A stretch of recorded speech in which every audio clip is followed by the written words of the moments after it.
Assalamualaikum warahmatullahi wabarakatuh. Selamat pagi teman-teman semuanya, para penghobi dan pecinta tabu lampot, tanaman buah dalam pot. Dan hari ini di depan saya sudah ada jambu shumikpala, varian baru setelah jambu kristal putih teman-teman. Buah ketiga, dan saat ini ada 3 dan sebola pimpong, sebola kasti ya. Dan hari ini kita akan bungkus. Ini udah agak besar ya. Kita akan bungkus teman-teman. Jadi fungsi pembungkusan itu untuk mencegah dari lalat, kemudian juga memperbesar, lalu agar tetap sehat dan bersih. Nah, kelihatan nggak teman-teman?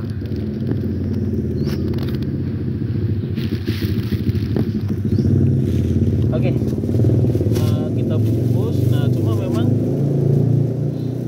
apa ya, ada kupu putihnya. Nah, sebisa mungkin ketika dibungkus itu nanti ada lubang di bawahnya teman-teman. Ada lubang di bawahnya, tujuannya agar air yang masuk itu bisa keluar. Carilah posisi paling bawah. Nah, ini nanti buat keluar air ya, keluar air. Oke, nah ini udah oke. Kemudian kita ke yang satunya ya. Kita bungkus satu-satu.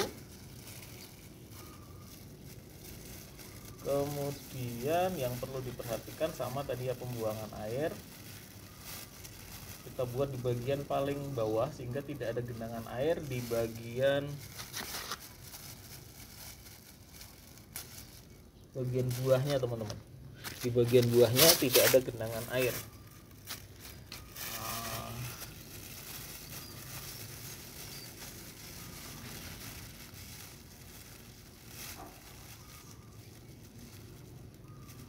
Bagian bawah. Nah, oke. Sudah selesai ya. Kemudian kita angkat kembali. Nah, seperti ini. Jadi ini di bawahnya sudah, bagian bawah kita udah kasih lubang sehingga nanti jika ada hujan air tidak menggenang atau bercampur di area sini sehingga membuat tanaman menjadi busuk. Nah, ini untuk mencegah digigit lalat, kemudian agar buah juga terlihat lebih sehat.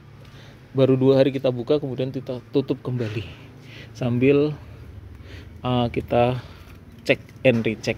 Nah, ini pun juga sama ya. Sayangnya dalam satu batang ada 2. Padahal idealnya sih 1 aja, tapi nggak apa-apa. Ini masih hobi ya, masih hobi, dan buahnya belum terlalu besar dikarenakan ini masih batangnya masih seperti ini teman-teman. Dan kalau terlalu besar juga berbahaya, maksudnya berefek ke batang, ke pohon tersebut. Nah, sehingga kita buat seperti ini. Nah, kemudian barangkali teman-teman ada yang bertanya, kok kayaknya gundul pak di bagian ranting ini, kan terlihat jauhnya nggak ada. Jadi beberapa minggu yang lalu itu kita pangkas teman-teman ya, kita buang-buangin tunas-tunas rantingnya, jadi terlihat pamer batang ibaratnya seperti itu. Kalau menurut saya sih cantik dengan kondisi seperti ini sih teman-teman, indah gitu ya. Nah, kemudian muncul lagi nih tunas-tunas baru. Nah, karakter jambu kristal dan sejenisnya itu adalah pertumbuhan vegetatif, pertumbuhan tunas baru itu nanti pasti akan membawa bakal bunga. Itu tidak bisa kita pungkiri karena memang karakter dasar dari jambu kristal dan turunannya ya seperti itu.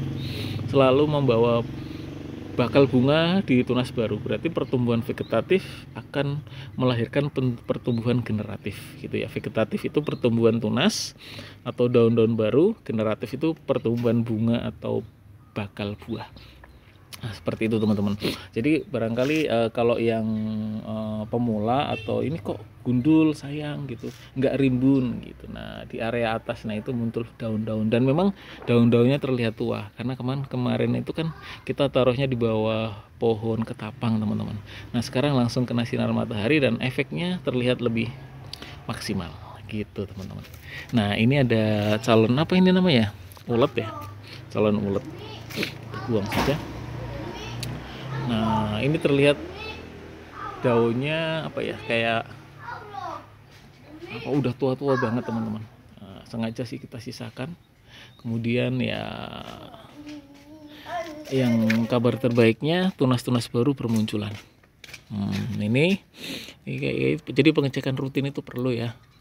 apalagi kemarin di bawah pohon ketapang sehingga agak sulit terkena sinar matahari.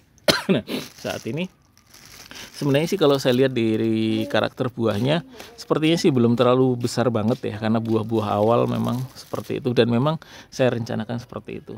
Nah, kemudian nanti terkait nutrisi, jadi ya nanti pasti kita lebih maksimalkan gitu teman-teman. Dan rencana memang Shrimp Pala ini kita pakai buat indukan ya, kita buat indukan lalu kemudian ada rencana jangka panjang kita pakai pakai pot 60 teman-teman ya, karena Shrimp Pala ada 2 dan saat ini progresnya bagus ya. Kristal putih Shrimp Pala, kristal merah red diamond. Nah, saat ini yang baru ada pot 60 baru kristal merah. Nah, rencana kita kristal merah kita ada 2, Shrimp Pala pun ada 2, kristal putih 1. Berarti butuh pot berapa itu 60-nya ya? Sekitar 5.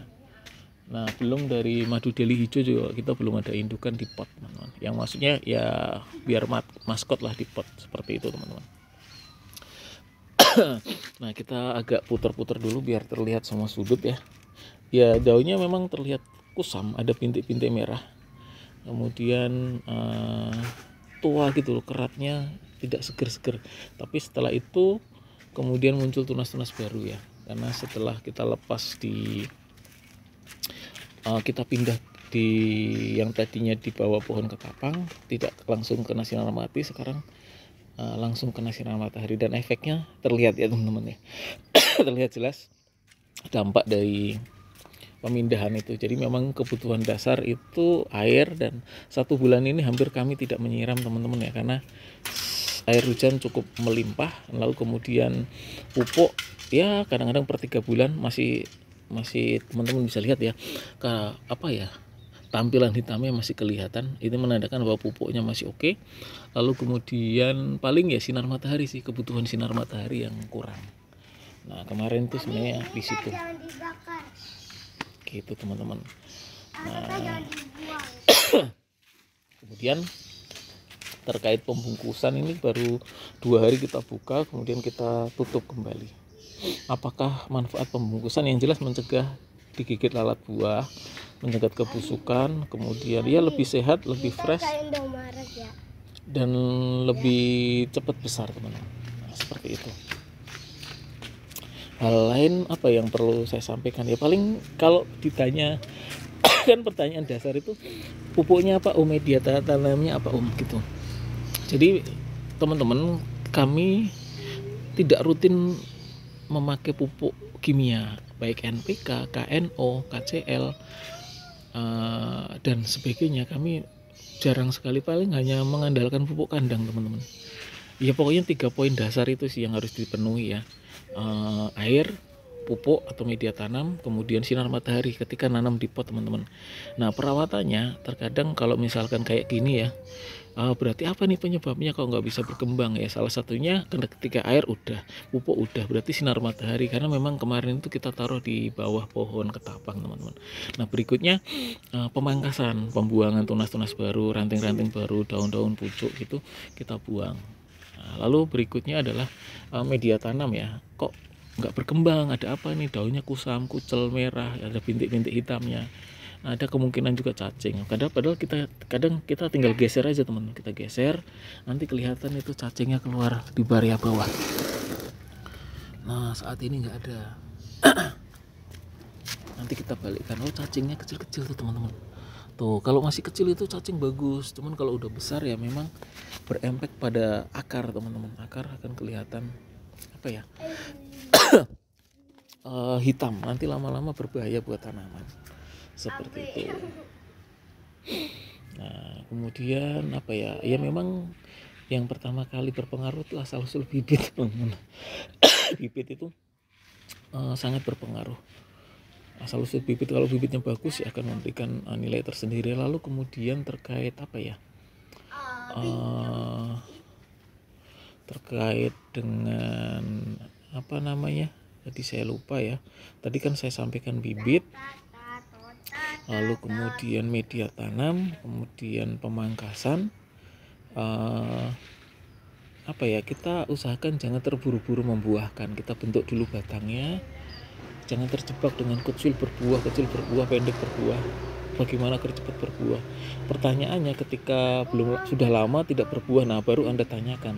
Nah itu saran dari saya teman-teman, pasti ada sesuatunya gitu. Selamat menanam, menghijaukan lingkungan sekitar. Terima kasih. Salam satu hobi.